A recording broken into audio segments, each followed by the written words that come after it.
Fala galera, história em pauta número 75 e dessa vez falando sobre a Revolução Bolivariana na Venezuela.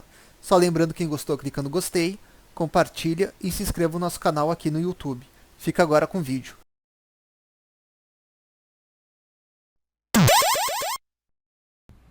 Programa História em Pauta, diretamente aqui no estúdio da Rádio Integração, não, a Rádio A Voz do Morro aqui, no Morro Santana, em Porto Alegre, para os trabalhadores e ouvintes aí do Morro Santana em Porto Alegre, da Vila das Laranjeiras, de Alvorada, do mundo.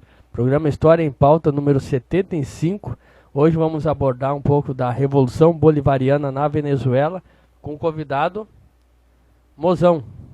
É o Luiz Paulo do Mozão Lindenmayer, nosso grande amigo e companheiro aí lá de Alvorada. Infelizmente, eu tô sozinho aqui, tô sem meu parceiro Fábio Melo, que está viajando numa atividade política. E eu gostaria que a gente começasse o programa, Luiz Paulo. Antes de começar o programa, só anunciar que é um programa de auditório hoje. Estamos com a Vic e com a Andréia aqui, nos apoiando.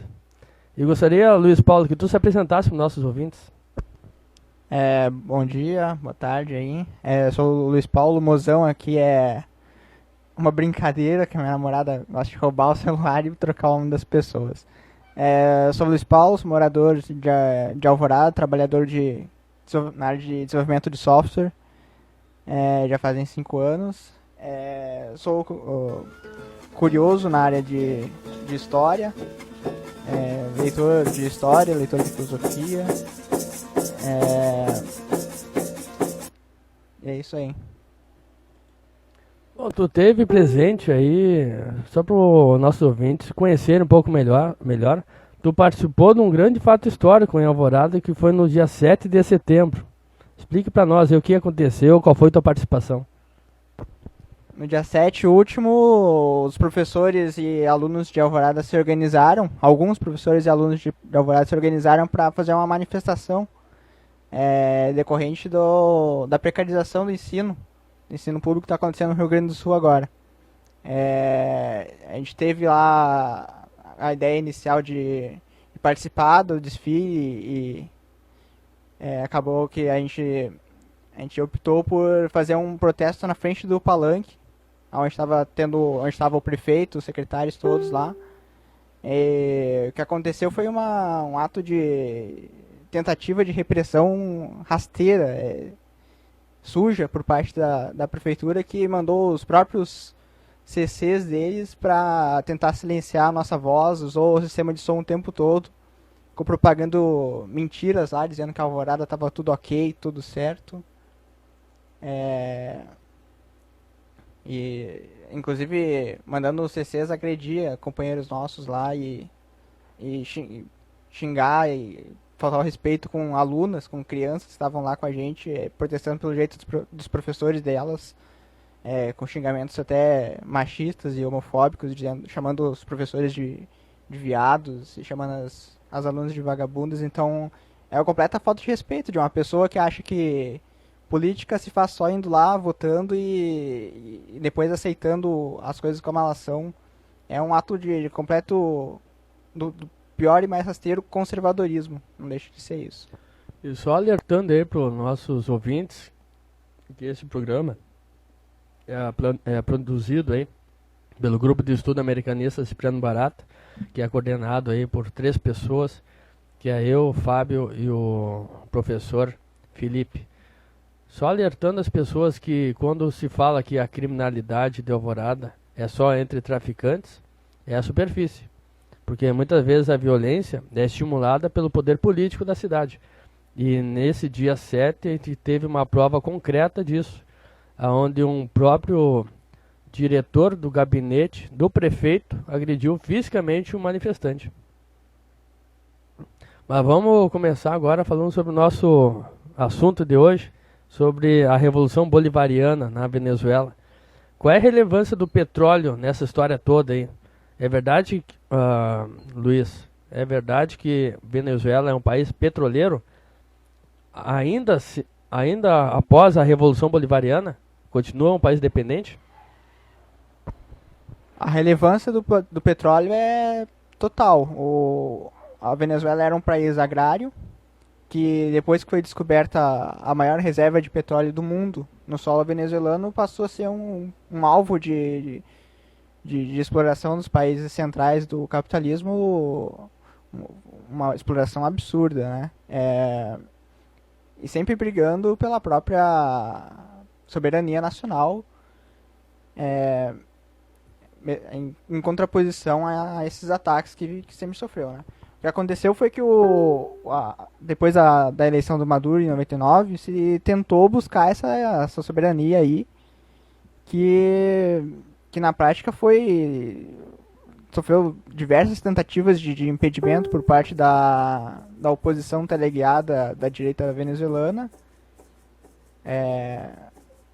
tanto em golpes de Estado, inclusive com próprios militares invadindo centrais de tratamento de petróleo e militares invadindo o palácio, prendendo o próprio Hugo Chávez, que chegou a ser preso, inclusive. Então, fica bem claro aí que o petróleo tem um papel central para a Venezuela como um todo, para a economia venezuelana e para o processo revolucionário bolivariano também, né? Isso é bom ou ruim para a população da Venezuela? Olha, por política de governo se optou, o governo venezuelano optou por utilizar as receitas do petróleo para financiar um processo de expansão do Estado Social. Nesse sentido é bom. Agora, o que isso causou e causa hoje a crise econômica na Venezuela é que, com a queda do preço do petróleo promovida pelos países árabes para combater o petróleo norte-americano, o Estado venezuelano também acabou perdendo rentabilidade nesse sentido, né? E aí, com a conta de capitais aberta, os empresários locais venezuelanos começaram a fazer especulação com os bens de consumo, e aumentaram a inflação sobremaneira na Venezuela, né? E é daí que deriva hoje a crise de hiperinflação que acontece na Venezuela hoje. Tanto é que o preço do petróleo hoje lá, da gasolina hoje lá é ridículo, é muito barato. Por quê? Porque toda a produção de petróleo é estatal lá, né? O que há de bolivariano em Chávez e Maduro, Luiz? Bom, de bolivariano no sentido de trazer de Bolívar como um símbolo, tem tudo, né? Bolívar foi um grande libertador dos países da América Latina, principalmente da parte noroeste da América Latina. E o sentido é justamente esse, de libertar. Porque esses países eles estavam historicamente presos ao colonialismo e neocolonialismo, primeiro da Espanha, depois dos Estados Unidos. E a ideia desses movimentos bolivarianos é libertar eles dessas amarras a que se submeteram, né? De dependência mesmo, de um capitalismo de dependência, de submissão aos países centrais do capitalismo. Nesse sentido, tanto Chávez quanto Maduro, que foi um grande amigo ali do Chávez durante os governos do Chávez, né? Se buscou trazer essa imagem do Bolívar para deixar bem claro na população e claro para a população essa intenção deles de ter essa libertação, de deixar claro que existe sim uma força imperialista, uma força colonialista que às vezes por meios econômicos, às vezes por meios militares, inclusive impõe para os países da América Latina a dependência dos países capitalistas, que é um processo que a gente vê bem claro hoje acontecendo no Brasil, um processo de desindustrialização, ou seja, que a gente venda produtos primários para os países centrais e compre deles os produtos industrializados, deixando os valores agregados todos nos países centrais. Então, a ideia do Chávez em trazer O Bolívar como grande símbolo era justamente isso, deixar claro para quem quisesse, para quem vivesse nesses países, o sentido de autonomia, de soberania nacional, de autodeterminação dos povos que o Bolívar tanto defendia, né? Então esse dado bolivariano aí nos governos de Chávez e Maduro é um aspecto nacionalista desses governos? De certo modo, sim. De certo modo, sim. A gente pode entender a nação aí como não como algo abstrato acima da população, como é o nacionalismo, dito nacionalismo de direita, né? Que é a nação acima da população, mas sim uma nação de um grupo de pessoas, um grupo de, de identidades, de comunidades com uma identidade comum nacional. Nesse sentido, sim, a gente pode dizer que é algo nacionalista, sim. Aconteceu de verdade uma revolução na Venezuela com Chávez? Olha, uma revolução democrática, sim. Uma revolução social é o objetivo, na verdade. O objetivo da Revolução Bolivariana é a construção da revolução social.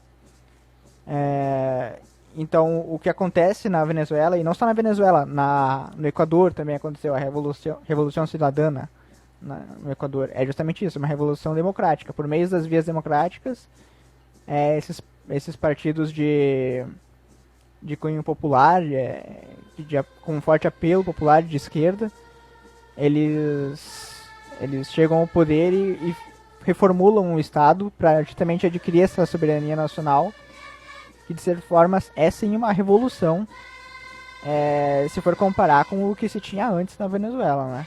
Ou seja, uma desigualdade imensa de uma pequena elite do país que comandava a política e todos os processos produtivos, que aos poucos, com o Chávez, a partir de 99, começou a ser alterado, né, essa situação aí.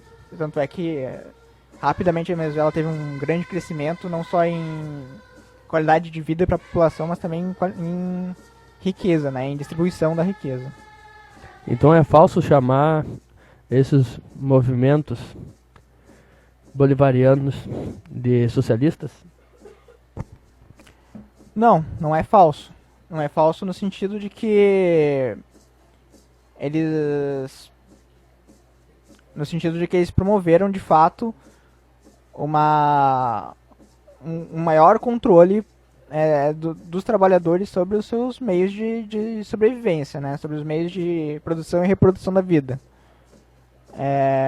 O que é falso é a gente pensar que esses processos revolucionários são perfeitos, ou comparar eles com processos do passado que é uma coisa que não faz sentido, sabe? A gente pensar que porque foi de uma forma em determinado lugar vai ser assim pro resto do mundo inteiro, né? É a mesma coisa que a gente achar que foram os alienígenas que fizeram os homens serem inteligentes. É como se viesse uma força externa que fizesse com que as pessoas mudassem. Que na verdade não é, né? É uma construção. Aí vai ter sim suas contradições, suas coisas ruins, suas coisas boas. Faz parte do processo de construção de uma nova sociedade. É algo que é feito na luta, no conflito. Não tem outra forma, né? E acredito que a próxima pergunta vá ao encontro do socialismo do século XXI, que é chamado esse processo bolivariano. Como funcionam e o que são as comunas? É verdadeiro dizer que ser comuneiro é ser chavista? Sim, é verdade. Tanto é que isso é uma palavra de ordem na Venezuela. Que, na verdade, as comunas elas são a base fundamental de toda a revolução bolivariana na Venezuela, de todo o processo revolucionário na Venezuela. São organizações de bairro e no campo, de pessoas periféricas que estavam fora da participação política, que elas já vinham se organizando antes, na verdade, do Chávez chegar ao poder, e foram a base eleitoral do Chávez. Essas pessoas elas se organizam até hoje, né? como de forma utilizando a democracia direta ou por delegados, né? E durante o governo do Chávez elas tiveram um grande apoio, e tem até hoje com o governo do Maduro. Essas associações elas são tanto produtivas como organizativas, ou seja, aonde se tem condições de produzir, por exemplo, alimentos, água encanada, água engarrafada, essas pessoas se organizam no sentido de sobreviverem em comunidade em um determinado espaço territorial, certo? O que acontece é que esse processo dos comuneiros, eles tiveram um grande apoio por parte do Chávez e do governo bolivariano. E tiveram um grande apoio e tem até hoje. O Chávez por diversas vezes deixou bem claro isso, sabe? Que o futuro da Revolução Bolivariana depende do desenvolvimento das comunas, que é a partir das comunas que vai ser feita a revolução social, que é o que eu estava falando antes. A Revolução Bolivariana ela não é necessariamente uma revolução no sentido socialista, no sentido clássico da palavra. São as comunas, o movimento de baixo para cima que vai fazer essa revolução social aí e vai criar o poder popular de fato na Venezuela. E como é que tu chegou até ti informações sobre as comunas que são tão ocultadas aí na grande mídia? Como é que um ouvinte pode pesquisar sobre as comunas na Venezuela? Então, nas mídias oficiais venezuelanas se falava bastante disso, certo? Como chegou até mim, existe uma publicação, na verdade, para ver como é que são as coisas, uma publicação anarquista da Europa, chamada ROAR, R-O-A-R, que é uma revista, na verdade, eles fazem uma revista periódica, onde eles fizeram um issue, que eles chamam, que é eles fizeram uma edição exclusiva para falar de revoluções populares ao redor do mundo e na história. E especialmente revoluções que não são contadas. A Revolução Coreana, por exemplo, que é bem apagada da história, em decorrência dela ter tido sucesso. É bem comum que você faça isso, né? Por exemplo, chegou a ter poder, a revolução chegou a dominar Pyongyang, chegou a dominar Seul, ela dominou toda a Coreia. Então foi um processo de imperialismo, sabe, dos Estados Unidos invadindo a Coreia que dominou a região. Mesma coisa acontece com a Venezuela. Se oculta esse aspecto popular da Revolução Bolivariana justamente para fazer parecer que é algo que o governo impõe às pessoas, que é algo imposto, e não o contrário. Na verdade, o que acontece na Venezuela é que são as comunas, esse processo de comunalização dos meios de produção e da própria reprodução da vida social, né, da vida como um todo, que dão um gás, que fazem o governo seguir adiante. Até porque se não tivesse uma base social mínima, o governo não se manteria no poder, né? Nem a ditadura militar conseguiu se manter sem um apoio popular no Brasil, por exemplo. E essas comunas podem ser consideradas um exercício, uma experiência de poder popular? Sim, com certeza. Com certeza sim. Elas são um poder popular bem no sentido de como é o poder popular em Cuba, por exemplo. Para quem não sabe, em Cuba não existe a divisão de 3 poderes, existe o poder popular no estado cubano. E a ideia das comunas na Venezuela é justamente emularem esse poder popular que existe em Cuba. É que no futuro elas vão pautar a política nacional como um todo. É a partir delas que vão se eleger os delegados que vão participar da Assembleia e a partir delas se dirigir o Estado Nacional como um todo. Isso tudo pode ser considerado uma ditadura para a burguesia? Com certeza, né? Ditadura é sempre quando estão impondo algo que é contra a nossa vontade. E quando é o povo que está no poder, é com certeza uma ditadura para a burguesia. Se a revolução ela é um processo autoritário. Inclusive, se tu for perguntar para alguns anarquistas, eles vão te dizer isso. A revolução é um processo autoritário porque eu estou autoritariamente tomando os privilégios que sempre foram da burguesia, né?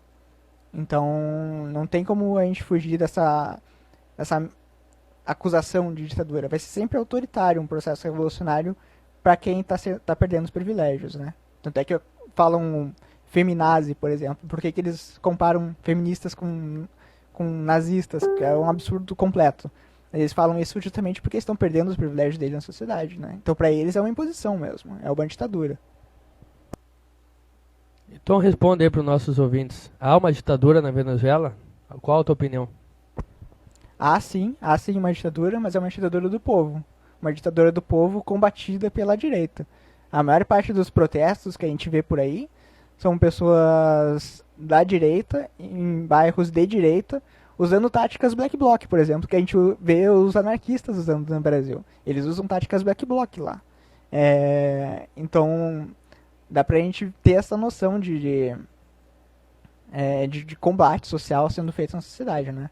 Então, pra eles é óbvio que se um militante do lado deles for preso, vai ser um preso político, por mais que ele tenha usado bazuca numa manifestação, como já aconteceu. Explique então para os nossos ouvintes aí como que aconteceu a Assembleia Constituinte, que gerou tantas polêmicas aí na grande mídia, principalmente na Rede Globo, na Veja. Então, a questão da Assembleia Constituinte, ela não era unanimidade no meio chavista, certo? O que aconteceu foi que a Venezuela passa assim por uma crise econômica e política grave. No momento, o poder político na Venezuela está fragmentado. A Assembleia Constituinte, ela hoje exerce poderes absolutos na Venezuela, né? E a convocação dessa Assembleia foi tanto uma tentativa de achar uma saída para a crise por parte do Maduro, que inclusive convidou os grupos de direita a participarem da Assembleia, ou seja, convidou eles a, como um partido institucional, participar e dar a opinião deles para ser debatida na sociedade como um todo, coisa que eles negaram. Curioso, né? Uma pessoa brigando pela liberdade não quer participar de uma convocação para uma eleição, mas tudo bem. Ele convocou essas pessoas para participar, elas não quiseram. E o que acontece, que gera polêmica, na verdade, é que na Constituição se coloca que pode ser feito um plebiscito antes de um presidente poder chamar uma Assembleia. Uma Assembleia Constituinte. É justamente o pode ser feito que gera polêmica. Ou seja, não existe uma obrigatoriedade na Constituição para tu chamar um plebiscito antes de fazer uma Assembleia ou não. O Maduro, por razões de pragmatismo, de tempo, de procurar uma solução rápida para a situação, ele optou por não fazer um plebiscito. A direita venezuelana fez um plebiscito informal para perguntar para a população se ela queria uma Assembleia Constituinte ou não. Dizem eles que deu mais de 90% que não, mas o curioso é que eles queimaram as cédulas logo depois de contar. Ou seja, é curioso, né? Um processo eleitoral que a gente não tem como conferir e obviamente que é enviesado, né? Igual essas votações aqui no Rio Grande do Sul acontecem para separar o Rio Grande do Sul do resto do país, ou seja, um grupo específico que faz e vai votar quem é a favor deles. Então, a ideia do Maduro era justamente, além de resolver a crise da economia venezuelana, era também uma tentativa de aprofundamento da Revolução Bolivariana. Tanto que o modelo de votação que ele adotou é o mais parecido possível de como são as eleições em Cuba, que é por grupos e por regiões, né? Ele fez um sistema misto de votação, que misturava tanto a votação como a gente conhece, uma pessoa um voto, quanto com cotas para determinados grupos, inclusive grupos de sindicatos, de estudantes, de pessoas com deficiência física, de LGBT. Tudo isso ele separou em grupos e fez com cotas na Assembleia. Essa Assembleia, como eu disse antes, ela hoje exerce poderes absolutos na Venezuela. Ela é o poder absoluto na Venezuela. E, paralelamente a ela, existe a Assembleia Nacional, de maioria direitista, que governa em paralelo. Ou seja, a Assembleia essa está em desacato desde o começo do ano. Ou seja, o judiciário disse que tinham membros da Assembleia que não podiam estar ali por determinadas situações judiciais que aconteceram. A Assembleia simplesmente ignorou o mandado essa decisão judiciária e hoje ela está em desacato e ela é ilegítima perante o poder legal da Venezuela. O curioso é que isso tem um paralelo aqui com o Brasil. Tu vai te lembrar que pouco tempo atrás o senador Renan Calheiros ele foi afastado do mandato por um mandado judicial e ele simplesmente se negou a receber o documento do judiciário, ou seja, é um ato de desacato. A diferença é que aqui no Brasil se passou a mão por cima, sabe? O judiciário falou, a gente tirou o teu mandato, ele falou, não tirou, e o judiciário, tá bom, não tirou então. Ou seja, não adiantou de nada, o poder judiciário ele foi submisso ao poder legislativo, o que não aconteceu na Venezuela. Na Venezuela a divisão dos 3 poderes realmente funcionou. Ou seja, o poder legislativo foi destituído, apesar de ainda hoje fazer reuniões lá, justamente para evitar conflitos. Bom, vamos fazer um intervalo musical agora, com músicas a pedidos. E depois vamos voltar para a parte mais interativa do nosso programa História em Pauta, que é com participação aí de pessoas que participam do nosso grupo de estudo. E vamos abordar também algumas personagens femininas desse processo bolivariano. Vamos escutar inicialmente uma música venezuelana com Alma Laneira. Programa História em Pauta, voltando. Hoje é dia 10 de setembro de 2017, falando sobre a Revolução Bolivariana na Venezuela, que para o nosso convidado é socialista. Eu acredito que não, porque não há uma tomada de poder pela classe trabalhadora. Tu acha que há essa tomada de poder pela classe trabalhadora?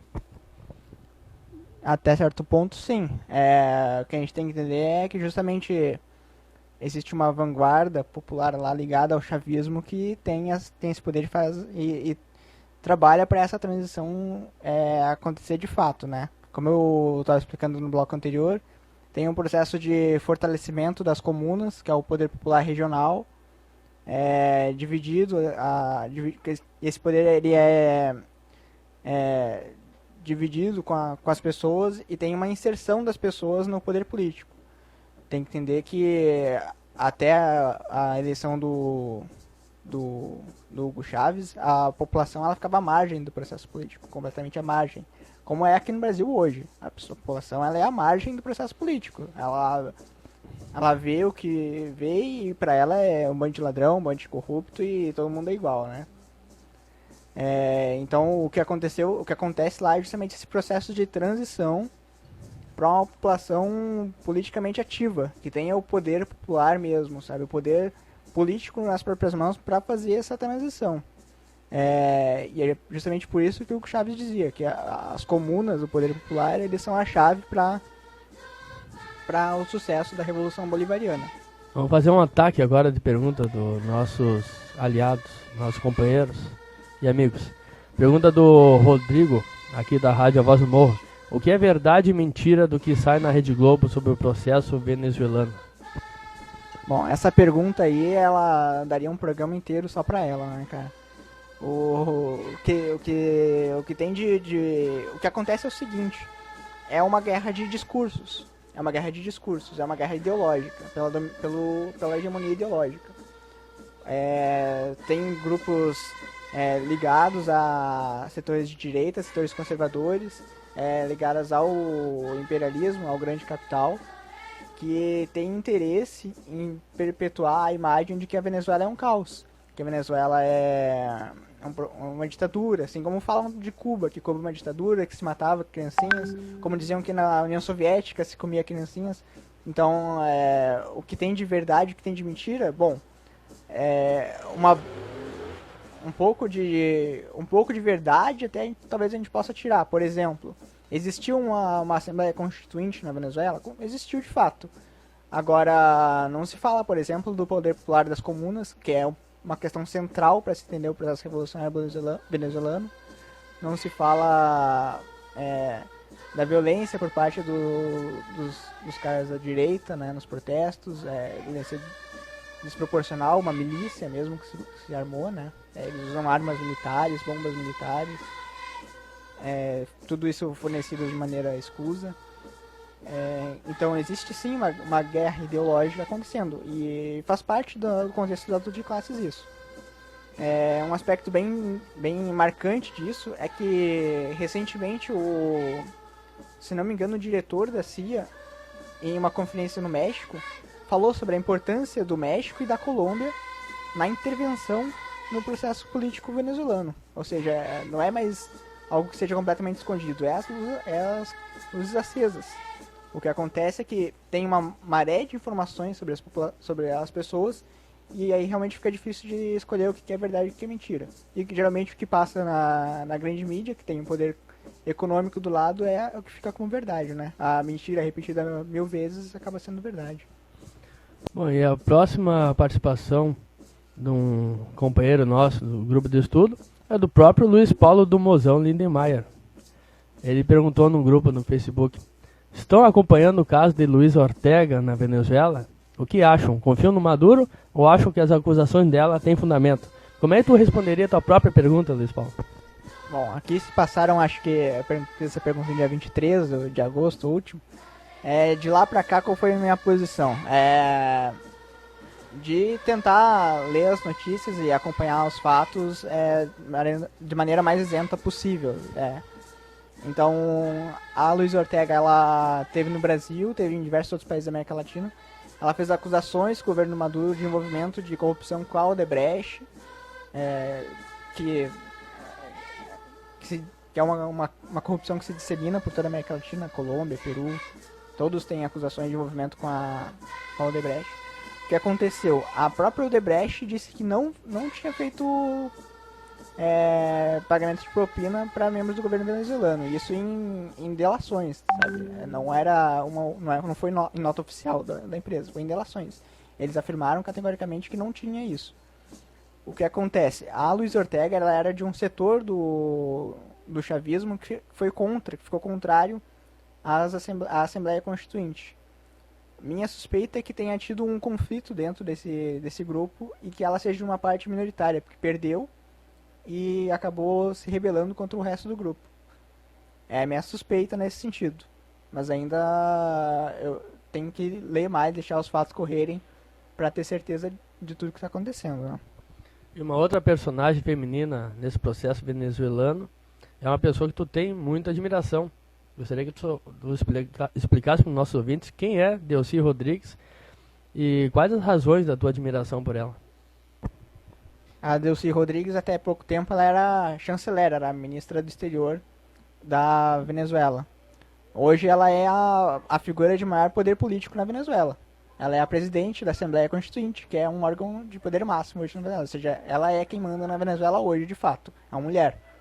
Ela, em diversas reuniões da OEA, inclusive do Mercosul, ela defendeu a Venezuela de forma aguerrida contra os ataques e as mentiras de países subservientes, né, ao imperialismo, aí, contra o Macri, contra Honduras, contra o Panamá. E a atuação política dela sempre foi de uma coragem que me causou admiração, assim, de quem observa de longe, principalmente por ser uma mulher, assim, se impondo em meios de dominância masculina, né, que são essas reuniões. Se for olhar uma reunião do Mercosul ou da OEA, a predominância é masculina. E ela sempre se impôs com bastante garra nesse sentido. Agora uns comentários dos nossos amigos aí na página de evento do programa de hoje. Primeiro, Lúcio Júnior Espírito Santo, que é um amigo nosso que prega o seguinte valor: sem maoísmo não há marxismo. Ele defende essa prédica. Então ele diz o seguinte: amigos, adoraria participar e opinar, mas primeiro, não tem revolução na Venezuela, sim populismo. E a pior espécie, Aqui, como Vargas, em 37, tende ao bonapartismo ditatorial. E há um comentário do Paulo Falcão dizendo o seguinte: mas já vejo um avanço.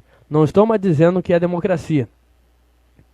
E um outro comentário do Lúcio: na verdade é a boliburguesia dando golpe. Tem nada a ver com a esquerda embarcar nisso sem crítica.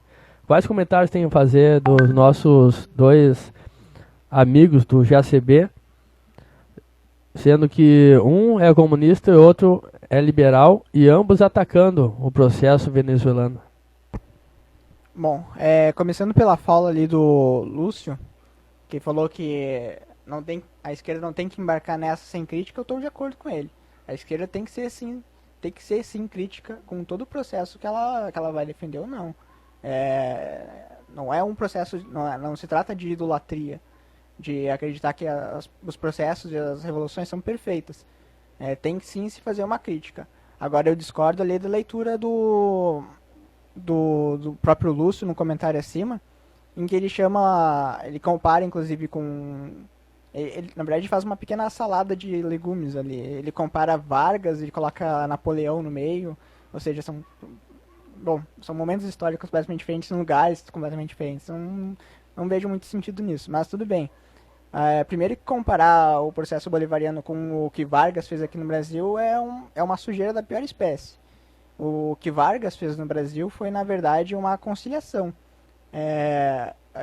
E se tu reparar na história no mundo todo, pelo mesmo período, reformas no mesmo sentido estavam sendo feitas no mundo todo. Isso muito por causa do crescimento e empoderamento do movimento socialista no mundo todo. Ou seja, não são reformas que o governo deu para a população, mas sim que a população arrancou à força, a custo de muito sangue, de muita luta. E o papel do Vargas nesse que ele chama aí de populismo é justamente esse, de conceder algo que o povo já tinha conquistado, que é a CLT. O povo já tinha conquistado, tanto nas greves gerais que teve, quanto na luta cotidiana, nas fábricas, principalmente com a vinda dos anarcossindicalistas da Itália. Então os anarquistas tiveram um papel muito importante no Brasil para isso acontecer. E então ele comparar com Vargas, que é um conciliador, com Chaves, que foi um empoderador desse poder popular que vinha sendo construído, eu acho que é uma leitura bem equivocada. E aí chamar isso de bonapartismo ditatorial realmente tá bem equivocado, bem deslocado no tempo aí, bem anacrônico, na verdade. Ô Lúcio, estuda mais aí, então. Tem que melhorar muito nesses teus comentários aí sobre a Revolução Bolivariana. Nós temos aqui a professora André, que tem várias perguntas aí, indagações a fazer ao nosso convidado a partir da tua fala, que foi muito instigante e eu te agradeço muito. Então, a partir desse conhecimento que a população acabou tendo nesses últimos anos, nas últimas décadas, sobre a Constituição, né, do próprio país, fazendo um comparativo com o Brasil, assim, então acho que a estagnação do Brasil em relação aos seus direitos, o desconhecimento do Brasil em relação aos seus direitos, poderia ser diferente como é na Venezuela, se a gente tivesse esse conhecimento desde muito cedo? Sim, com certeza. É bem pertinente a pergunta, na verdade. O que acontece? A Venezuela, lá desde o começo, investiu na construção de uma consciência política da classe trabalhadora. O projeto da Telesur, por exemplo, é um passo muito importante nesse sentido. E, infelizmente, os governos do PT no Brasil preferiram não embarcar nessa. A Telesur ela não tem um braço em português na mídia, né? Sim. E essa importância que o Hugo Chávez e os bolivarianos deram para a construção dessa consciência de classe, dessa consciência política da população, sim, é um passo central no sentido de combater naquela guerra ideológica que eu falei antes, né? Uhum. É um passo central a ser dado e que precisa ser dado, e que no Brasil, infelizmente, a gente não tem, né? A gente tem em espaços marginais, como a Rádio Voz do Morro faz com tanto esmero aqui, com tanta eficiência. Mas infelizmente isso não é um programa, sabe? Não ganha uma proporção uma força, sabe? Não faz parte de uma política pública. Exatamente, exatamente. E outra questão também, quando a gente fala em mídia, né, no Brasil, assim, eu lembro que quando eu fiz o curso de Ciências Sociais, numa cadeira de grandes problemas internacionais atuais, o professor passou pra gente o filme A Revolução Não Será Televisionada.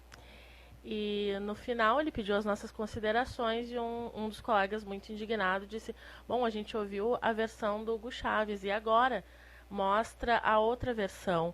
E aí o professor disse: assiste o Jornal Nacional que tu vê outra versão, né? E aí eu pergunto para ti assim, talvez para a população brasileira não fique muito claro qual o interesse da mídia brasileira em mostrar um lado completamente manipulado desse processo que existe na Venezuela. Tu pode explicar pra gente quais seriam os interesses de uma mídia aqui manipular os fatos de lá, no que isso, quais os impactos disso aqui para nós? Ok. O que acontece é que se vende aqui a ideia de mídia neutra, né? É uma neutralidade de mídia, que a gente sabe que é uma grande bobagem, né?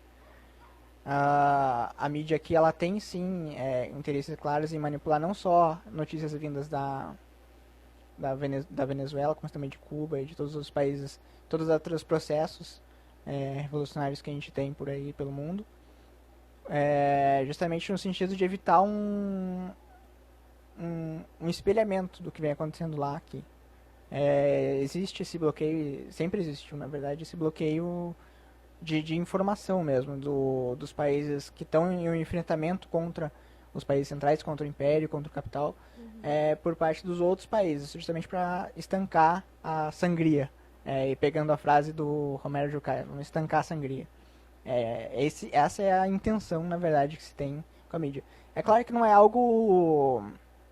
Não é uma teoria da conspiração isso, sabe? Não tem uma instituição que é contra isso. É mais uma questão de interesse de classe mesmo, sabe? Eles têm interesse em lucrar e eles sabem que para lucrar eles precisam que determinadas condições se perpetuem. E essas condições não são as que acontecem na Venezuela. E aí eles conscientemente e inconscientemente acabam reproduzindo essas condições, essas mentiras para evitar que a gente importe qualquer coisa parecida de lá, né? Então, tu considera que a mídia talvez seja a grande detentora do poder, mais até do que os próprios governantes, assim? Na verdade, a mídia ela é a voz de quem é detentor do poder, que é, na verdade, quem tem os meios de produção no país, né? O Estado todo, ele é a classe em si, para a classe burguesa. Ele é o grande representante da classe. É ele que perpetua as condições de reprodução da vida social, sabe? Como um poder político, né? Claro. Então, e a mídia faz parte desse grupo. Até porque os donos da mídia são também donos dos meios de produção. Então, eles acabam repercutindo esse interesse de classe que eles têm. Eu acho que existe uma tendência do Maduro se perpetuar no poder durante muitos anos, como aconteceu em Cuba com Fidel, ou que existe uma tendência de fechar, né, o regime político de uma forma mais autoritária, mais totalitária. Isso pode acontecer? Olha, sobre o Maduro se perpetuar, eu acredito que não. Ele chamou agora a Assembleia Constituinte, a gente vai depender agora, a gente depende agora de saber o que vai ser decidido, como vai ser a nova Constituição, né, pra gente saber se vai se fechar ou não. Eu acredito que pra cima da direita, para as liberdades da direita, sim, vai ter um fechamento, tanto por causa da violência que ela acabou usando nos protestos recentemente, né? Recentemente não, nos últimos anos, né? Então é uma medida necessária, esse tipo de coisa. Gostaria que tu deixasse aí um recado para uma pessoa que tenta ser nosso ouvinte, mas não conseguiu, infelizmente, que é a Maria de Fátima Oliveira. Com certeza ela vai ver a gravação do nosso programa. Quer deixar um alô para ela aí? Essa ouvinte aí, na verdade, é minha progenitora, né? Tava desesperada pra ouvir o rádio ali no Facebook, eu não tava conseguindo. Eu quero deixar um alô pra ela, dizer que eu amo muito ela. Tenho admiração pra ela, sempre foi uma mulher de luta na comunidade lá. Ela foi professora em curso popular durante muito tempo, ensinou jovens e adultos a ler e escrever agitou lá a comunidade durante muito tempo e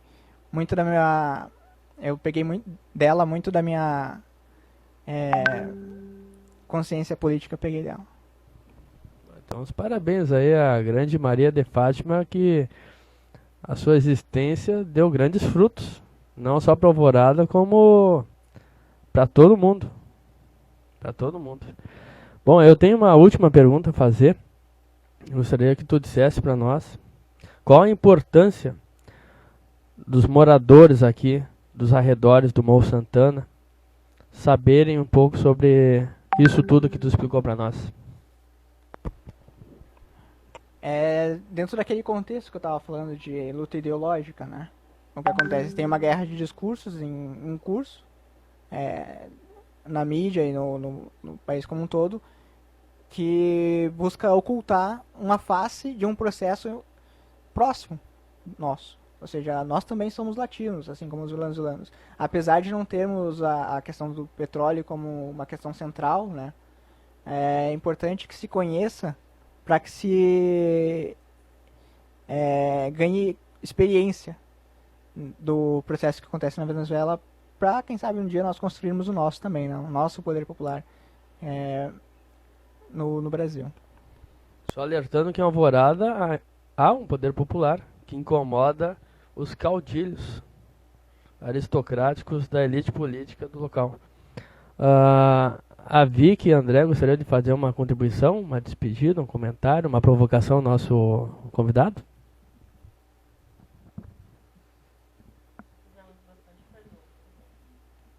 Então eu me despeço aqui, deixando um abraço no coração dos trabalhadores, estudantes, Morro Santana, Vila das Laranjeiras, Alvorada, América Latina e do mundo.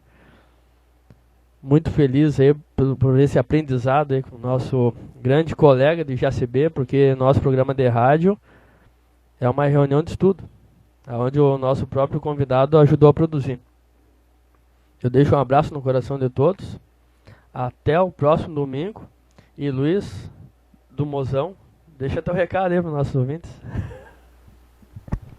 Quero agradecer aqui o História em Pauta e a Voz do Morro pelo convite. Fiquei muito honrado em participar aqui dessa rádio, me causa tanta admiração. Agradecer aí quem me ouviu, desejar uma boa tarde, um bom dia, uma boa semana aí. E vamos junto, que a luta é longa e a gente precisa de mais braço aí pra construir o Brasil que a gente merece e a gente quer.